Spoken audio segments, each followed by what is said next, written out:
No, no matter what I do, they will still abuse me. Yeah. I'm the president. I'll go and do it. I will preempt you. So you are a failure. You just spoke. Me, I'm a performer.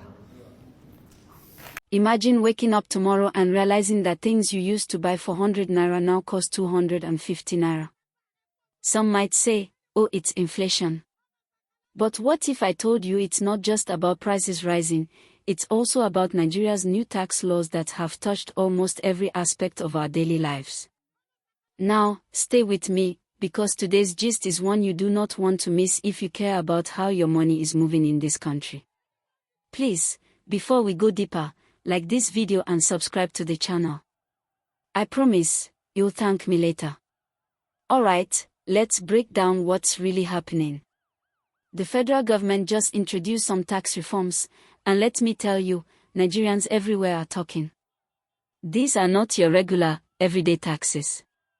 This is a full-on shake-up of how we live, work, buy, sell, and even celebrate. I know you're wondering, so what exactly has changed? Let me gist you. First, there's this value-added tax increase. Before, VAT was 5%. Now it's 7.5%.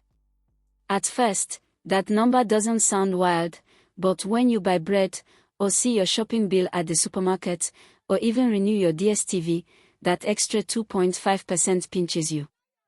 And for businesses, especially small ones, it's stress upon stress. One business owner told me, each time she restocks her shop, she needs to recalculate prices immediately, or risk running at a loss. Imagine. The ripple effect spreads everywhere, right down to the common man. Now, let me ask you, the last time you ate out or went for a birthday at a restaurant, did you notice your bill went up? It's likely the restaurant is now charging VAT more consistently, because the government is clamping down on businesses that dodge it. These new rules require companies to register for VAT and file returns monthly. Miss a deadline. Fines and penalties plenty. And it doesn't end there. If you're used to ordering online, say, food delivery, or you're into e-commerce, guess what? Those transactions are now being closely watched. The taxman wants his share, and payment processors are now required to withhold VAT before sending money to sellers. So, both buyers and sellers now feel the squeeze. If you're gaining value, don't forget to like this video and subscribe to the channel. Your clicks really help me keep bringing you this gist. Next, let's talk about digital services tax. In our digital world, everybody is streaming movies, attending online classes, or running side hustles from home.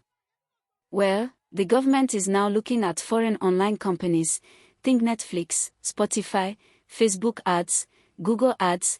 If you make advertising payments to these platforms, expect to pay more. Nigeria's extending its tax net beyond our borders. The aim? To make sure they capture every kobo possible. Small business owners running ads for growth now budget extra for tax. As if that's not enough, freelancers working for foreign clients now also need to file taxes and declare those hard-earned dollars. Recently, I ran into a young software developer who complained that the new laws feel like punishment. He said, "I'm just here hustling online, oh. Now tax everywhere." He shared that even withdrawing his earnings from PayPal attracts questioning. The pressure is on, my people.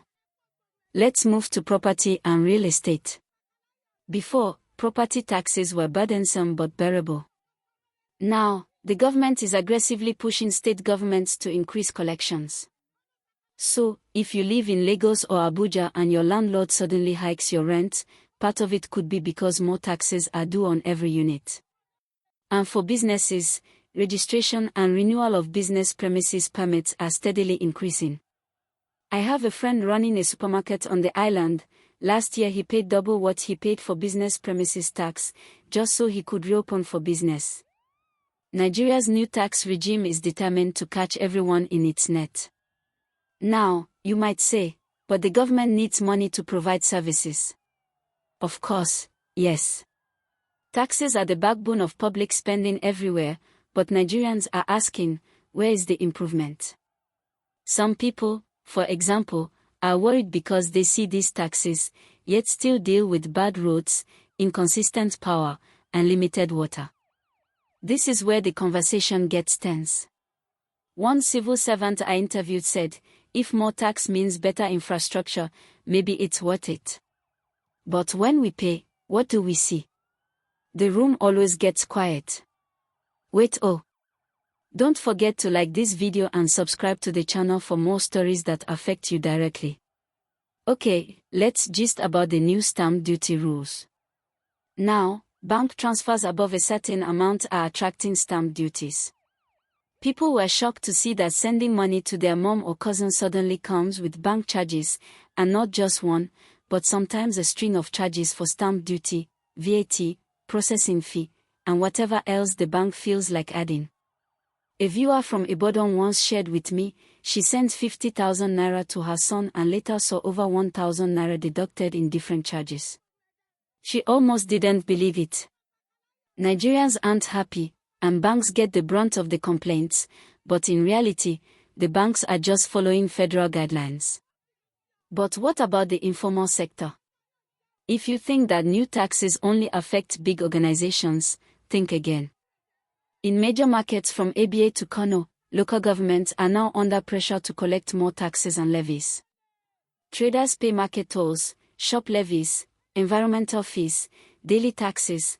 Before you even open your shop, someone is knocking asking for government something. And with federal pressure, state and local collectors are getting creative.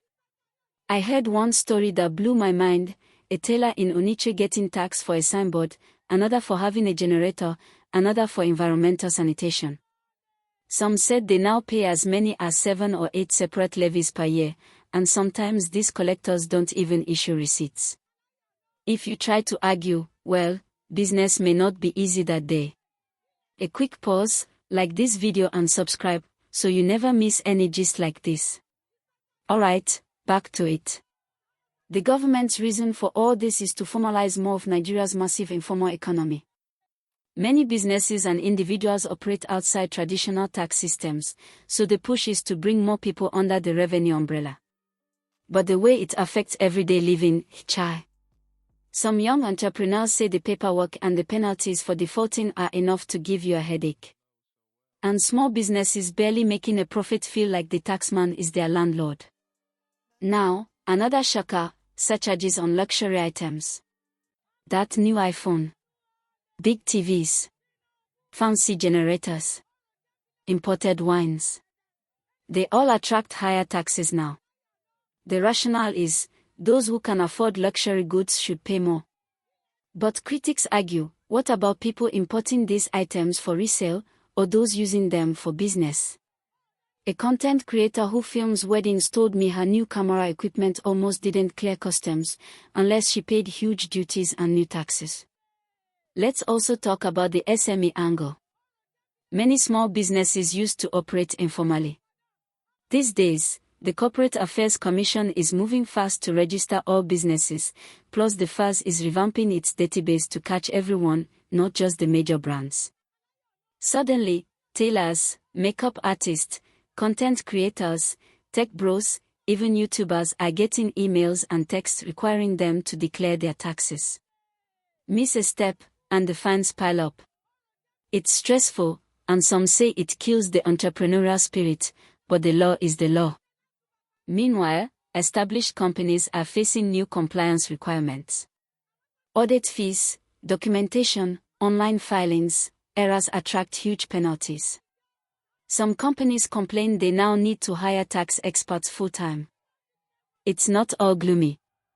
Experts say if implemented well, increased tax collection could actually drive positive changes. More roads, improved hospitals and schools, even functioning social security someday. But public trust remains a challenge. A market woman told me, if I pay tax and my road is still flooded, what's the point? Here's where it gets even wilder, cryptocurrency taxation. As digital currency gains traction, the government is working on how to track, monitor, and Yes, tax profits from crypto trading. Young people especially are worried. One undergraduate said, "Today, it's my bank alert the tax, next week it's my crypto wallet." Everybody's eyes are open. Maybe you're still wondering how all this began. It started with falling oil revenue, mounting government salaries, and the urgent need to diversify national income. The tone is simple: if you earn, you should pay tax. The government hopes for more stability. But for honest Nigerians, the journey feels bumpy. So, is Nigeria's new tax law really insane? Many feel the impact heavily, from the big company down to Accra sellers by the roadside. Between VAT hikes, new digital taxes, endless local levies, and higher fines, life is getting costlier and more complicated. Still, if the funds raised drive improvements, maybe it will be worth it. Time will reveal if the promise is kept. We've covered a lot today, but the gist is clear: tax affects everyone. What do you think? Are the new taxes justified? Have you or someone you know felt the sting of these changes? Share your thoughts in the comments. I'd love to hear your experience. Before you leave, please like this video and subscribe to the channel. Your feedback, comments, and support help me serve you better. Until next time, I'm here with all the stories that matter to real Nigerians. Take care, and see you soon.